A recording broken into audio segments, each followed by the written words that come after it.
Japanese have attacked Pearl Harbor by air. Ask not what your country can do. Kennedy has been shot. One small step for man. These truths to be self-evident that all men are created equal. Mr. Gorbachev, tear down this wall.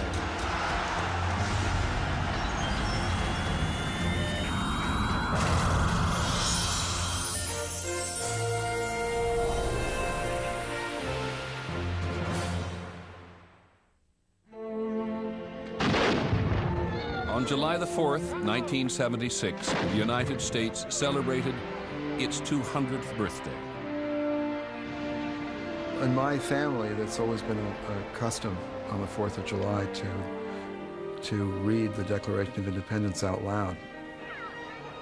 It's quite a document, the soaring beauty of it. Americans had not stopped believing in their nation's ideals, but not even the bicentennial could conceal a certain national discomfort. After a series of domestic and international crises, Americans were no longer so sure of themselves. It was difficult. We've got an unelected president. We've got Nixon pardoned hanging over us. We've just lost a war, but we were celebrating our 200th birthday. Everybody wanted to be positive, and they were.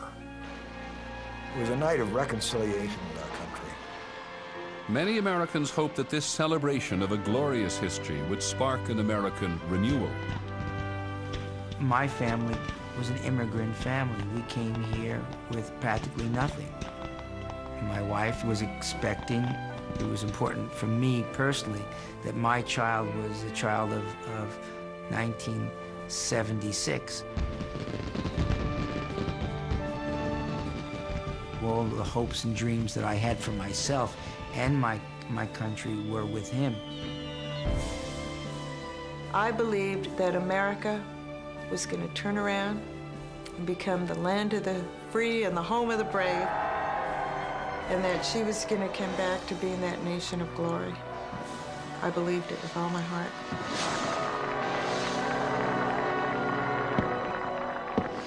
In the late 1970s, there was an uneasy feeling that perhaps the nation's best days were over. America's prestige in the world had been tarnished in the Vietnam War. The Watergate scandal had eroded people's respect for their own leaders, and the 1973 oil embargo had sapped the economy, causing a baffling combination of high inflation and high unemployment.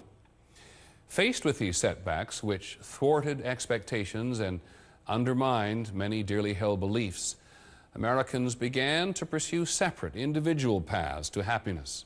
And in the process, they lost a clear sense of national purpose.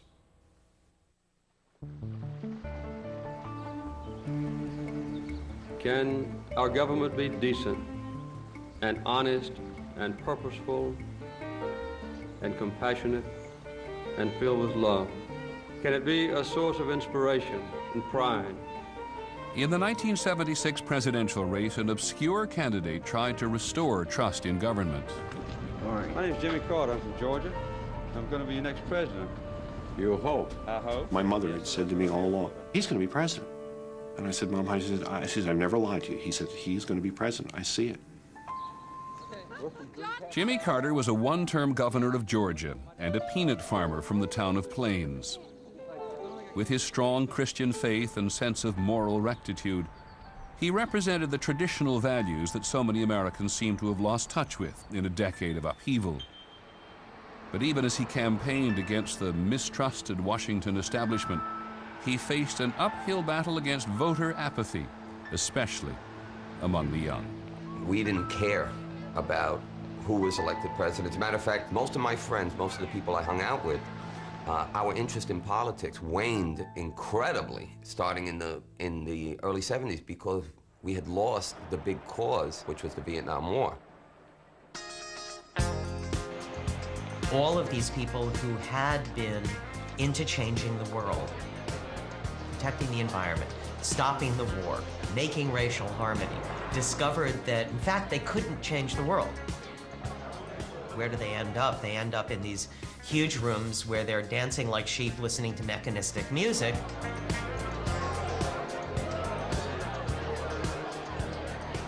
It was a new sound, disco, that drove away the blues and set off discomania. Some 20,000 discos sprang up around the country, and the most famous one was in New York City. Studio 54 was a place that everybody wanted to go to. But not everybody could get in. It doesn't matter if you're not shaving. Listen, just go home. The doorman would point, and the crowd would separate, and I'd walk in.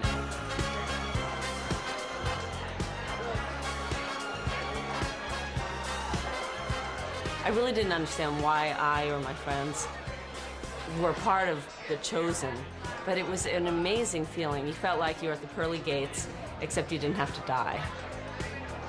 The ultimate in escapism, Studio 54 was a hangout for celebrities who danced to music with a driving beat and lyrics stripped entirely of social purpose. In the 1970s, the so-called beautiful people partied as if there were no tomorrow. There was a lot of drinking. There was a lot of drugs. And I did see people snorting the shag carpeting and saying, you know, is this coke or dust? It was almost as if people felt that the rules no longer applied to them.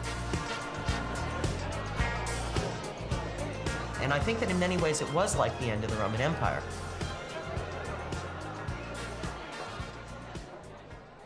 All right, may I have your attention, please? Everybody ground and run your energy, please.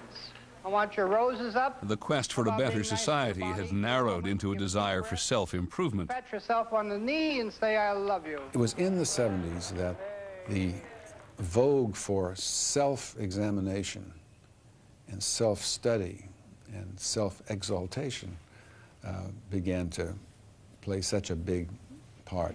Would you take a look at his crown chakra and see what color he's vibrating on? Something that right now?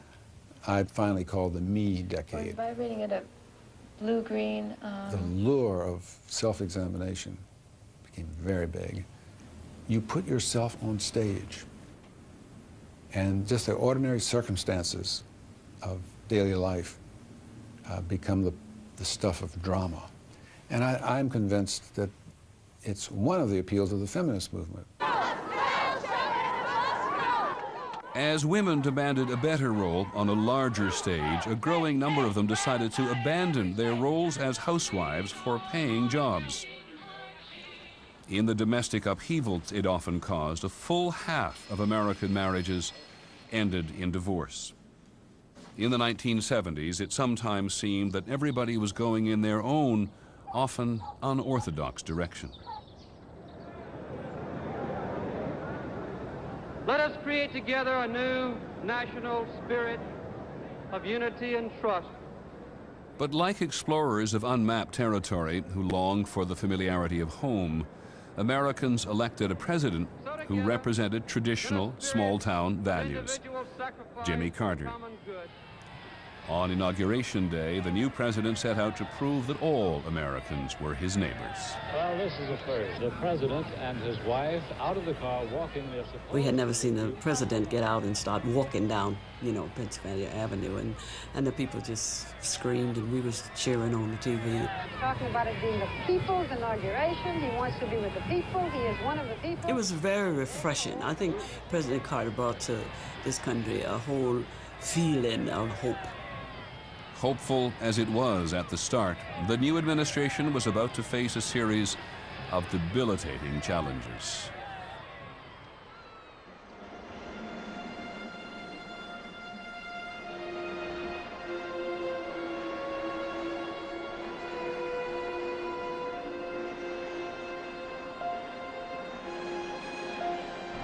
In 1977, the nation suffered through the coldest winter in 40 years.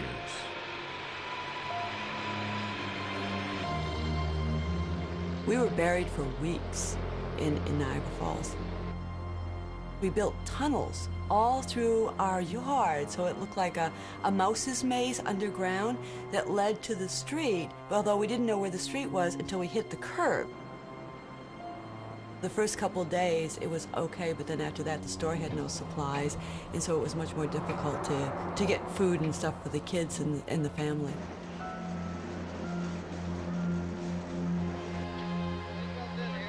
extremely cold weather this winter has dangerously depleted our supplies of natural gas and fuel oil and forced hundreds of thousands of workers off the job.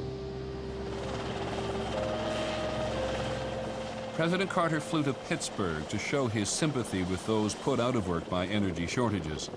The continuing crisis, he said, meant sacrifice for the entire country. If we can get everyone in this country to cut down drastically on heat consumption, we can keep tens of thousands of Americans employed. Now, I've got on heavy underwear, and the White House is cold inside, but we've gotten accustomed to it. And I hope that all the people in this country will realize that we're in it together.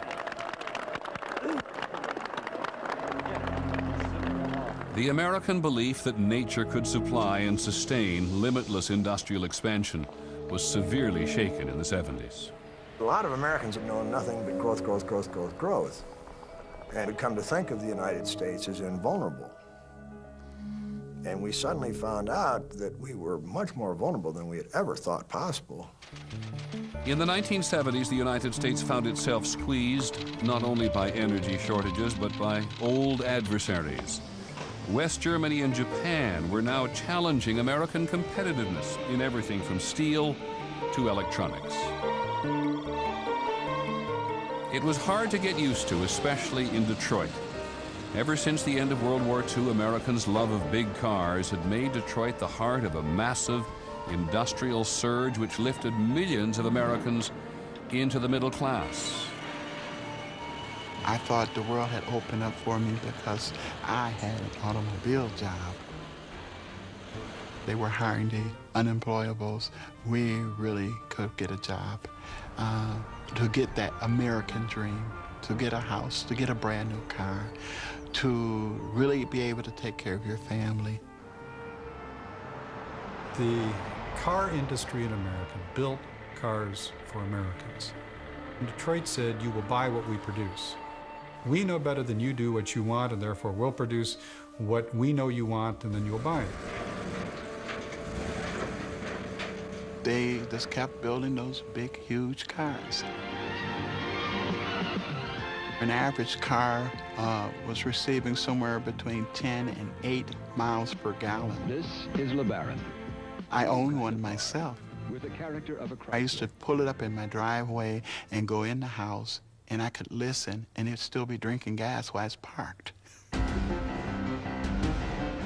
But German and Japanese state-of-the-art factories were turning out small, fuel-efficient cars with unexpected zip. The Rabbit, quicker from 0 to 60 than a Jaguar XJ6M. People like myself at the time were really attracted to these cars. The new Datsun 200SX, 5-speed stick, 4-wheel disc brakes. This was good stuff. Besides which, the cars ran great, they had good fuel economy, and the quality was top-notch. By 1979, foreign cars had captured 25% of the American automobile market. To make matters worse, government regulations on safety, mileage, and emissions had sent the big three automakers reeling. Chrysler had acres of unsold cars and was struggling for survival.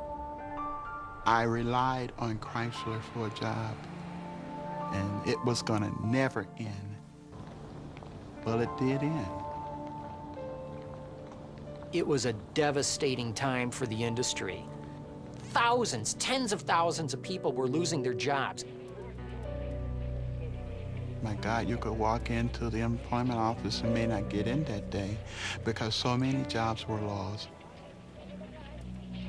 That's when I realized it was a step between me and the welfare line. They did lose homes, they did lose cars, they did have a lot of divorces at that time. And a lot of people picked up and left the city of Detroit. In fact, so many people were leaving at that time that a saying cropped up of, you know, the last person to leave Detroit, please turn out the lights.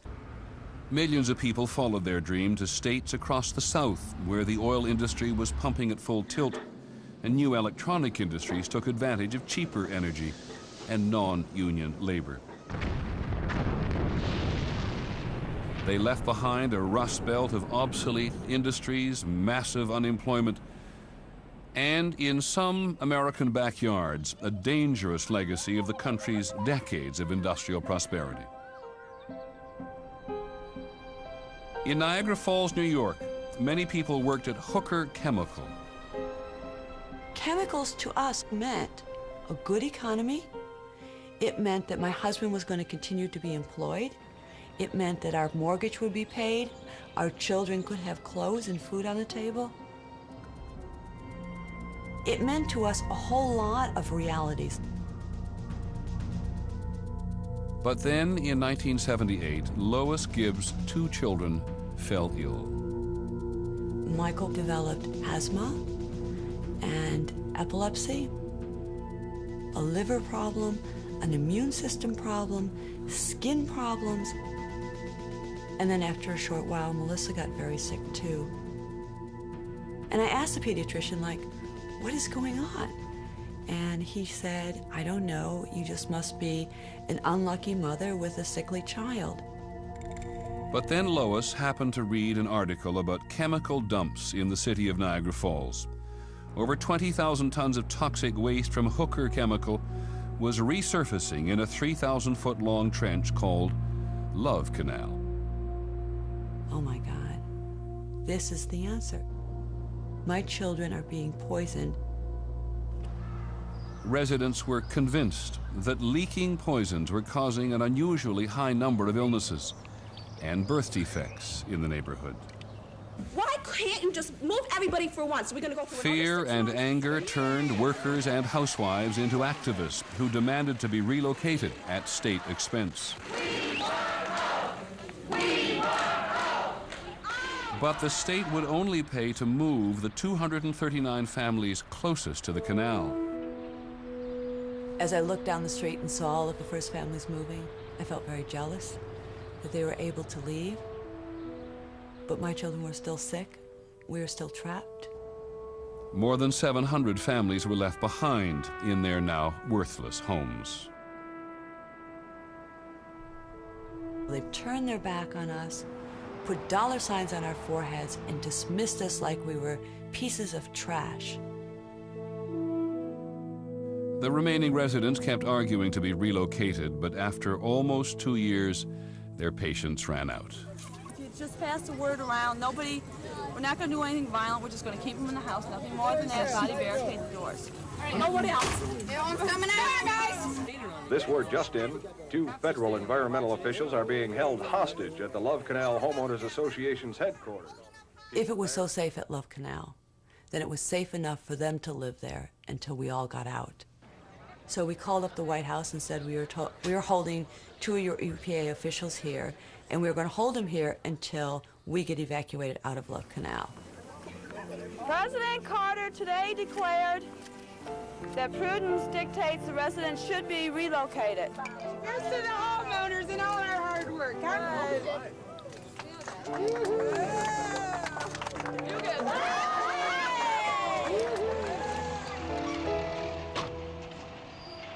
It was a big victory for Lois Gibbs and her neighbors. But as they made toxic cleanup a national issue, some 30,000 other dangerous waste sites were discovered across the country. Americans now had something new to fear, the very ground they walked on. Attempts to right past wrongs had led to a decade of legislation. In the early 1970s, the courts ordered that schools be integrated through busing. In Boston, the order went into effect in 1974. Phyllis Ellison was 15 and going to her new school, South Boston High. The atmosphere on the bus, at first we were just like regular children. We talked, we giggled, and talked about what we thought school was going to be like. Then we were escorted by police officers. And I just didn't really know why we, the black students, would need police escorts to go to school. South Boston has always been a white neighborhood. I think everyone was taking it out on the blacks and blaming them, which at the time, well, now I realize it wasn't right. about being young, and we held it against the blacks personally. I and many other people from the neighborhood were throwing rocks at the buses. And they were chanting, "Go home, we don't want you here."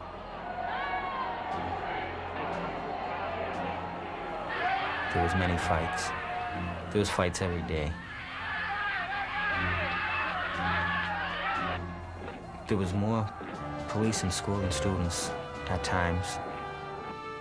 Boston public schools lost 25% of their students because many parents refused to bus their children to other neighborhoods. And my kid will never go to the Thompson. I'll die first. Right. I got rights.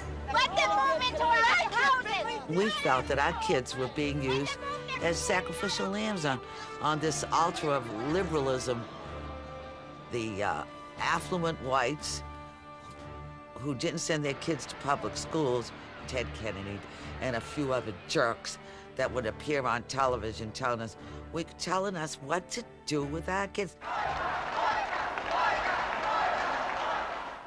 All over the country where forced busing went into effect, there was resistance from both whites and blacks. We are in a war, and we're going to win this one. But nowhere did the conflict remain as bitter as at South Boston High. In December, a white student, 17-year-old Michael Faith, was stabbed, and all hell broke loose.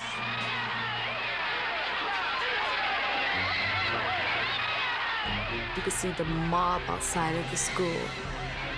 I was inside of the office, and all I can hear was, "He's dead. That nigger stabbed him. He's dead. Kill the niggers, kill the niggers." And the glass shattering. I broke windows, I tipped over police cars. There was so much hatred. Finally, the word came out that he wasn't dead.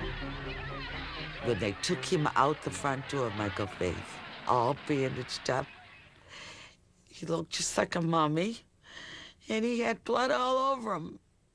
And I yelled out, "Niggas eat shit," which I would never say in a million years, but that's what happened. Most of us were crying. We were petrified.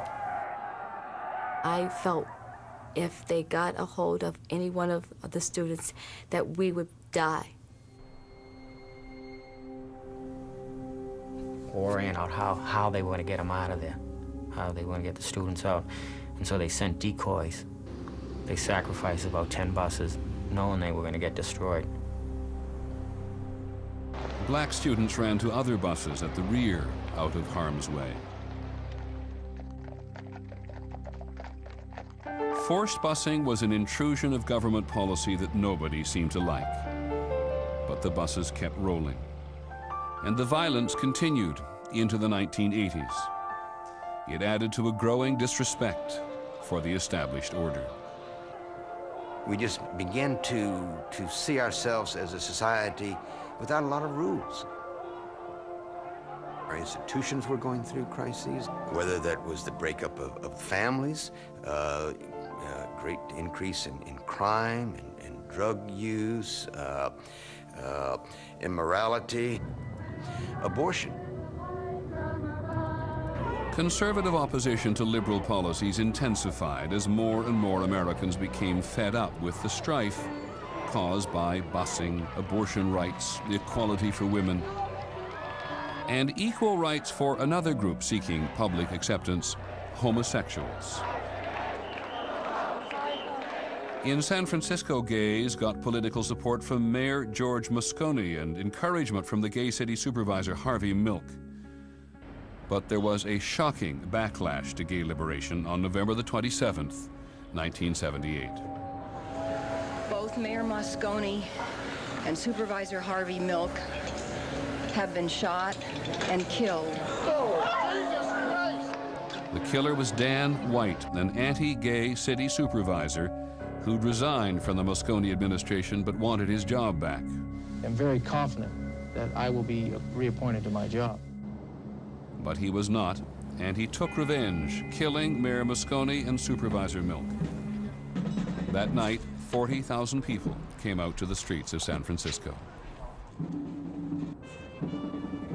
Traffic stopped. People would talk to each other. People would cry. And there were a lot of straight people who were so galvanized by the gravity of this, they said, "Oh, I get it. I get it now." It broke your heart because of what happened to cause that, but it did give one hope. At White's trial, the so-called Twinkie defense, temporary insanity caused by stress and too much junk food, got White a sentence of only 7 years and 8 months. When that verdict was announced, all I could think and scream out, I was at home, I said, "I knew it, I knew it, I knew it." We marched to City Hall. There was property damage. You know, there was no loss of life. There was expiation of anger and seeking of justice. I think we really showed, don't mess with us. What some liberals saw as a corrective to injustice, some conservatives saw as signs of a disintegrating nation. Pastor John Hinkle of Los Angeles. That's when the Lord spoke to me and said, "I want you to go to Washington, May 1st, 1979, with 100,000 people." I just said, "Oh, Glenn, we've got to go.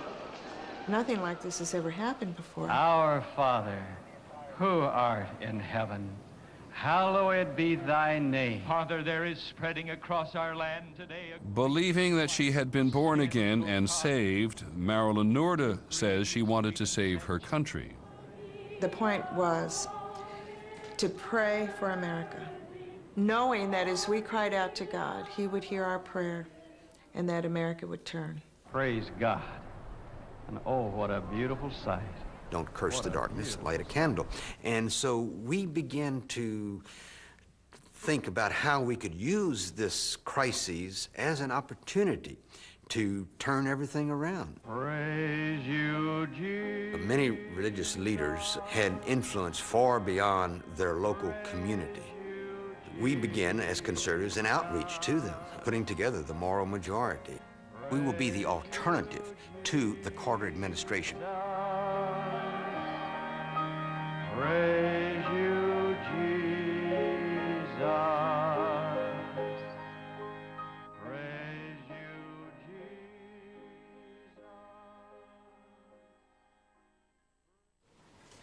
I would like to offer a toast at this time. At the very beginning of 1978, President Carter was the guest of the Shah of Iran. Because of the great leadership of the Shah, Iran is an island of stability in one of the more troubled areas of the world. Iran was anything but stable. Within 7 or 8 days, there were riots already in Iran. There was shouting in the rooftops, Allahu Akbar, God is great, down with the Shah, Margbar Shah. One really could not understand how much Iranian people hated the Shah. And now they wanted the Ayatollah Khomeini, who had inspired so many of them with taped sermons from his exile in France. A year later, the Shah, whose secret police had spread terror across Iran, was forced to flee the country. Jubilant Iranians welcomed back Khomeini. It was as if the Messiah had landed in Iran. The 78-year-old cleric wanted to rid Iran of Western influence. He called the United States the Great Satan. He inspired fervent anti-Americanism in millions of Iranians. The loss of an important ally to an unyielding enemy was just the first blow in a series of misfortunes that confounded Americans in 1979. In March, America's worst nuclear accident caused a radioactive release at 3 Mile Island in Pennsylvania. The near meltdown shook people's trust in American technology and the development of a new domestic source of energy. By June, energy problems became a national crisis after the Organization of Petroleum Exporting Countries, OPEC, raised oil prices by 50%.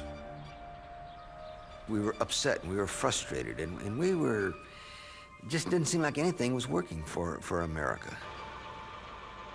Everywhere, gas lines grew longer and tempers shorter. The country was getting desperate. President Carter, attending a summit meeting in Japan, flew home to reassure the nation. We were all exhausted. He scheduled this speech and then decided, I don't want to give it. I don't want to give it. And he called it off. We didn't know what was going to happen next. What happened next came at the quiet presidential retreat of Camp David. The president, trying to restore Americans' trust in their government, he invited people from all walks of life to share their thoughts with him. Carter was trying something extremely daring, reaching over the elites and connecting again with people. Some people on his staff thought it was insane. The president sits down. He had a yellow pad of paper, a pencil, and looked at this group of us who didn't know why we were there. He looked at us and he said, well, I'd like each of you individually to tell me what's wrong with America. He listened to each and every one of us. And 2 days later, the president spoke to the nation. It was destined to be known as the Malaise speech. That the true problems of our nation are much deeper than gasoline lines or energy shortages, deeper even than inflation or recession. What people were saying was, we have a wounded country, we have a spiritual crisis, a kind of crisis of morale. We can see this crisis in the growing doubt about the meaning of our own lives. I still am dumbfounded by that experience. And I like this one particularly from a black woman who happens to be the mayor of a small Mississippi town. I said, oh my Lord. We simply must have faith in each other, faith in our ability to govern ourselves, and faith in the future of this nation. The response to the speech was overwhelmingly positive. The president's popularity shot up 15 points.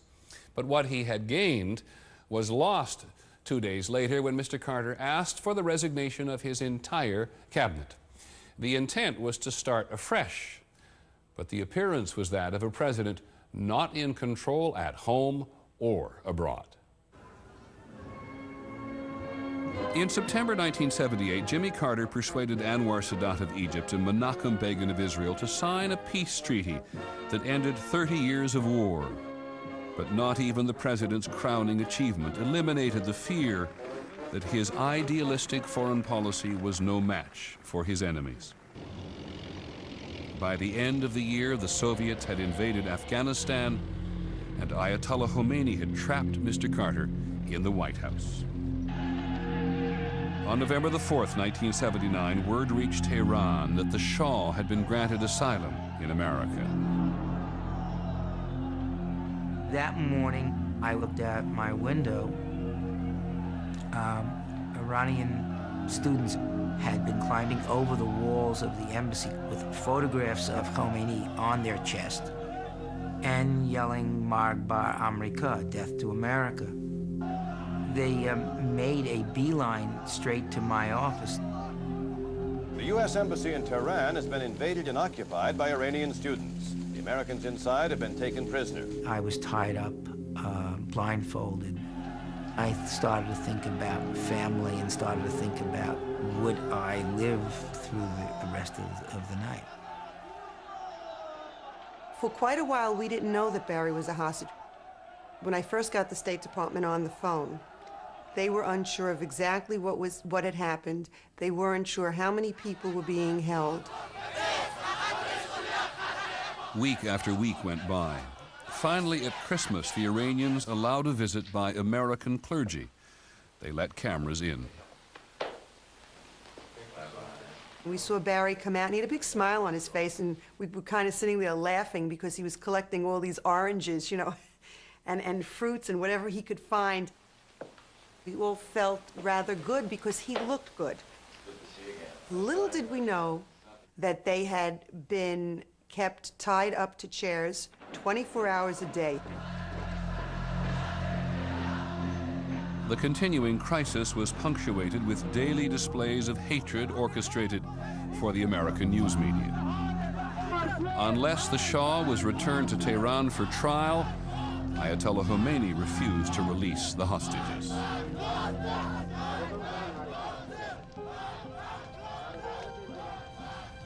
At church, people would say a prayer for the hostages.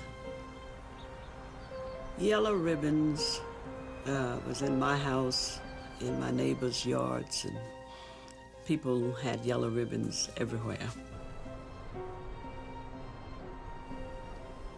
There were thousands of letters coming to the embassy. When I received a letter from Barbara, it was almost a religious experience. I'd take the letter, I'd put it down, face up, and then look at it for a while. It was this little snippet of their life. Read it once, then read it twice. Must have read it 20 or 30 times. But I couldn't get enough of it.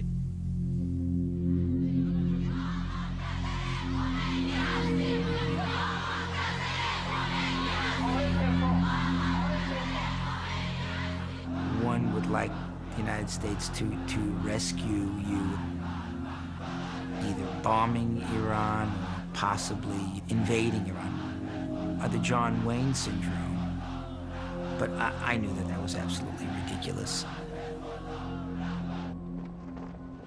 April the 25th, 1980. I was sleeping peacefully. The phone rang. I picked it up. It was Pat Caddell, the president's pollster, shouting, "What's going on? What's going on?" And I said, "Well, I don't know. You tell me." And he said, "Turn on the TV." Late yesterday, I canceled a carefully planned operation which was underway in Iran. 2 of our American aircraft collided on the ground. I just remember being so blown, I mean, so stunned. I mean, just so sick to my stomach. Here we are, the most powerful country in the world, and the images, the helicopters there. There was no fighting, there was no combat. But to my deep regret, 8 of the crewmen of the 2 aircraft which collided were killed. To think that 8 other Americans had given their lives, it was totally devastating. I found an Iranian newspaper, and I translated it to everybody in my cell. We all sat there, glassy-eyed, and we didn't speak to each other, because we knew that other people died for us.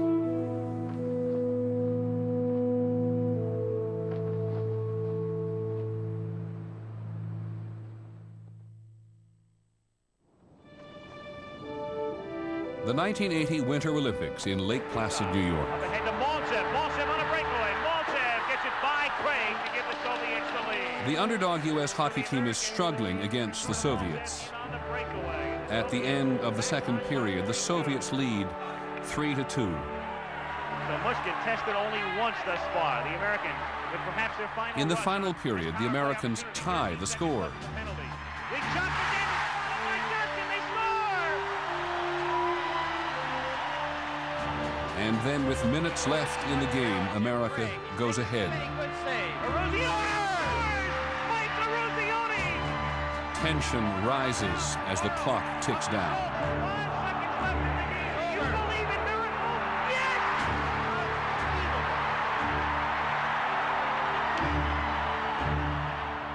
In a political rivalry played out on the ice, the United States defeats the Soviets.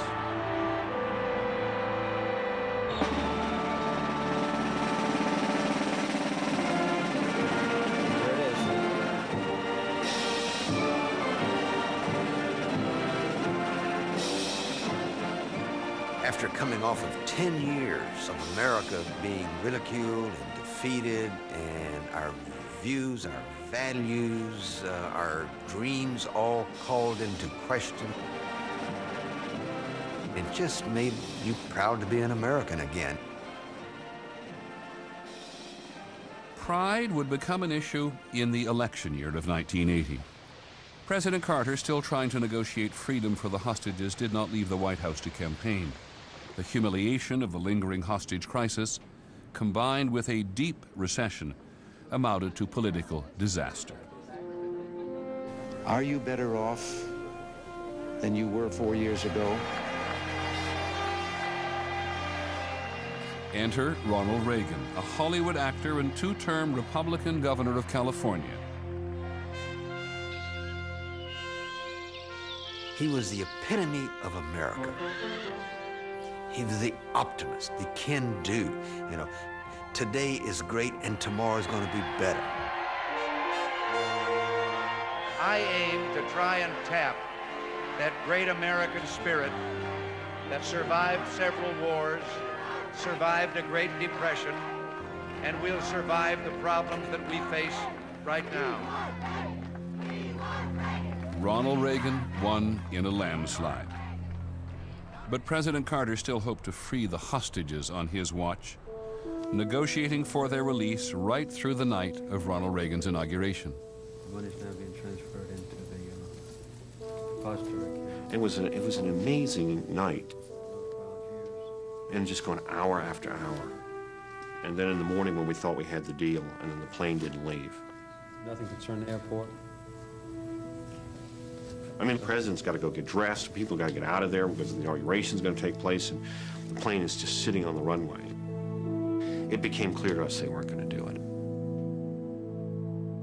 I, Ronald Reagan, do solemnly swear. I, Ronald Reagan, do solemnly swear. Minutes after President Reagan took the oath of office, the hostages were allowed to leave Iran. After 444 days in captivity, they finally came home.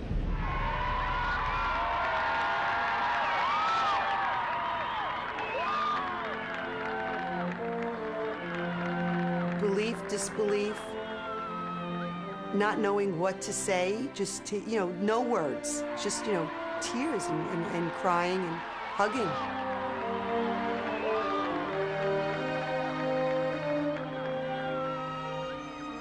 It was a very moving time, yes.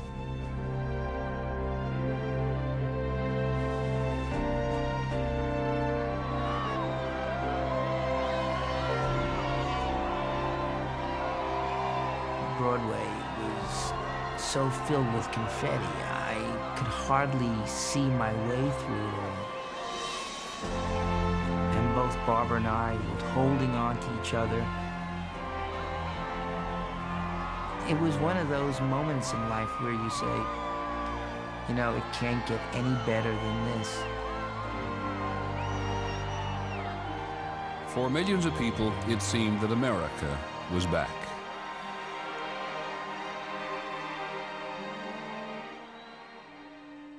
The euphoria carried over into the next decade, where it joined with a new roaring prosperity that brought riches to more people than any time since the 1920s. And that's the next episode, On the Century, America's Time. I'm Peter Jennings. Thank you for joining us.